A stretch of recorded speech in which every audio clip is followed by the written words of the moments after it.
Hello, voilà, je suis de retour.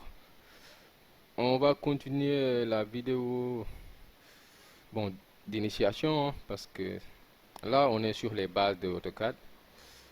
On avait déjà étudié les outils de base, tout ce qui est dessin, modification. Voilà.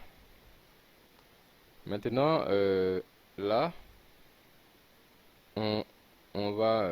Maintenant, on était en haut. On avait vu quelques éléments, quelques outils. Là, on va venir en bas, ici. Et là, c'est les modes. Voilà, comme au début, j'avais déjà utilisé ce mode qui est le mode gris, qui permet d'afficher des gris. Donc moi, ça ne m'intéresse pas. Là, ici, on a le mode ortho. Donc, le mode ortho, en activant le mode ortho, on peut, on est, on fait des tracés qui sont orthogonales, c'est-à-dire qui suivent les axes X et Y. C'est-à-dire tous mes tracés suivant X sont parallèles à l'axe X. Donc tous mes tracés horizontaux. Donc voilà, si je veux tracer, par exemple un rectangle, je trace, là, vous voyez, c'est parallèle à l'axe X. Et si je trace une ligne encore, là, c'est parallèle. Voilà, toujours à cause du mode ortho. Donc si j'avais enlevé le mode, il me serait impossible de tracer des lignes droites. Des lignes droites, sinon juste que, à moins que je sois chanceux, quoi. Mais ça sera très difficile. Donc je ne vais pas prendre ce risque, je vais tout simplement activer le mode ortho. Il y a aussi un autre mode à connaître qui est le mode accrochage, hein. Je l'active. Donc le mode accrochage nous permet de nous accrocher sur un dessin, sur une ligne, sur le milieu d'un objet, etc. Donc là, je l'ai activé. Donc il y a plusieurs options, hein. Proche, tangente, nœud. Mais là, moi, j'ai coché j'ai tout coché. Donc, par exemple, là, tout à l'heure, j'avais eu un problème pour tracer mon rectangle, car je n'avais pas activé le mode accrochage. Imagine, je suis là. Ici, si je viens ici, je m'accroche de façon perpendiculaire. Voilà. Donc, quand vous zoomez, vous allez voir. Là, il me dit space perpendiculaire. Et là, je suis bon. Donc, je me suis accroché de façon perpendiculaire. Si je veux chercher, par exemple, le milieu d'une ligne, par exemple là, milieu, là, je viens là, de façon perpendiculaire, et j'ai le milieu. Par exemple là, par exemple, si je veux essayer de m'accrocher sur le centre, bien toujours le centre du cercle, et je suis arrivé à m'accrocher au centre. Voilà, j'espère que vous avez compris.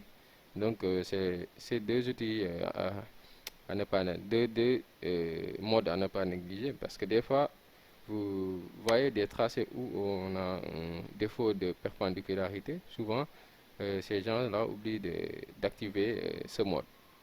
Donc, il faut souvent l'activer, surtout quand vous travaillez sur des plans architecturaux, etc. Le mode ortho aussi. Des fois, si vous n'activez pas le mode accrochage, des fois vous avez des difficultés par exemple à vous accrocher sur cette ligne, par exemple sur là, j'ai pris de façon approximative, hein. Là, quand on voit de loin, on croit qu'on est accroché à cette ligne. Mais quand on zoome, vous voyez, c'est là qu'on se rend compte que il n'y a pas d'accrochage entre ces deux lignes. Donc ça, c'est pas bon pour des fois quand on veut utiliser certains outils sans en, en, en faussant cet accrochage là, vous vous rendez compte que certains outils ne vont pas fonctionner. Donc voilà. Il y a aussi d'autres, hein. Il y a aussi isométrique, mais tout ça, ça ne m'intéresse pas. Afficher les objets d'annotation, là aussi, moniteur d'annotation. Donc voilà. Maintenant, on va passer au calque. Donc là, comme je vous l'avais décrit tout à l'heure, les calques déterminent les propriétés des lignes. Par exemple, là, pour mon calque 0, pour créer un calque, il faut venir ici, propriété des calques. Par exemple, vous pouvez venir ici et faire nouveau calque, l'appelle comme je veux. Là, je peux changer la couleur, par exemple, en rouge. Et on peut changer plusieurs, on peut changer là, on a l'épaisseur, on a le transparence, type de ligne, etc. Tout ça, on peut changer, hein. Par exemple, on peut changer l'épaisseur des lignes, l'épaisseur de 1 mètre, 0,90. Voilà, bon, on va en rester là. Je vais changer, par exemple, le type de ligne, chargé. Là, je choisis, par exemple, ce type. On fait OK. Donc, je le choisis. Voilà. Donc, j'ai changé le type et après, vous allez voir. Là, pour changer de calque, pour utiliser le calque créé, je viens ici et je sélectionne ce calque. Donc maintenant, je suis sur mon nouveau calque que j'ai créé. Donc avec les plans 2D, c'est vraiment à utiliser, hein, pour différencier certains tracés, etc. Vous voyez, voilà, j'ai tracé. euh, mon, j'ai tracé mes traits avec mon nouveau calque. Là, je me rends compte que mon calque n'apparaît pas. Donc là, parce que l'épaisseur des lignes était supérieure à ça quand même. Vous avez pris 90, 0,90 mm, je crois.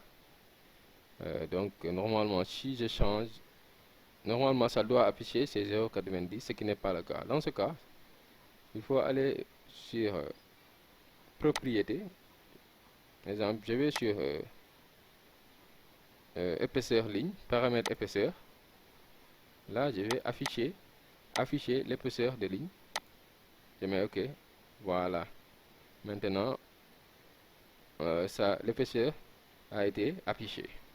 Donc, des fois, ça vous arrive, hein, quand vous ouvrez AutoCAD au début, hein, ça arrive. Une fois que vous appliquez l'épaisseur, ça s'affiche normalement, quoi. Voilà, ça c'était à titre d'exemple. Ici aussi, il y a d'autres options, hein, ici. On va voir. Là, je vais faire début. J'ouvre un de mes fichiers. Donc là, j'ai déjà deux fenêtres. Je vous avais dit qu'on pouvait ouvrir plusieurs fenêtres sur AutoCAD. Là, j'ai déjà deux fenêtres. Et maintenant, imaginons que j'aimerais, par exemple, copier ça et l'amener dans ma fenêtre dessin 1. Là, je vais sélectionner l'objet. Je viens ici, là, sur presse-papier. Je clique sur copie dans presse-papier. Copie dans presse-papier. Donc, je vais sur dessin, sur l'autre fenêtre. Je vais coller et je clique. Apparemment, c'est trop petit. Voilà, ça y est. Je l'ai copié. Voilà, c'est comme ça. C'est de cette manière qu'on peut copier un objet d'une fenêtre à un autre. Donc, c'est bien aussi, hein, parce que des fois, on a envie, par exemple, d'utiliser une bibliothèque. Et c'est la meilleure manière, en fait. Là, on peut aussi couper, on peut coller, ça dépend, quoi. Voilà, je pense que ça n'est fini pour aujourd'hui, hein. La vidéo va prendre fin. On a pu voir toutes les bases du logiciel. Après, on va continuer les tutos à travers un projet sur un plan pour voir comment tracer un plan architectural. Et là, vous allez encore apprendre plus de choses. Merci et à la prochaine.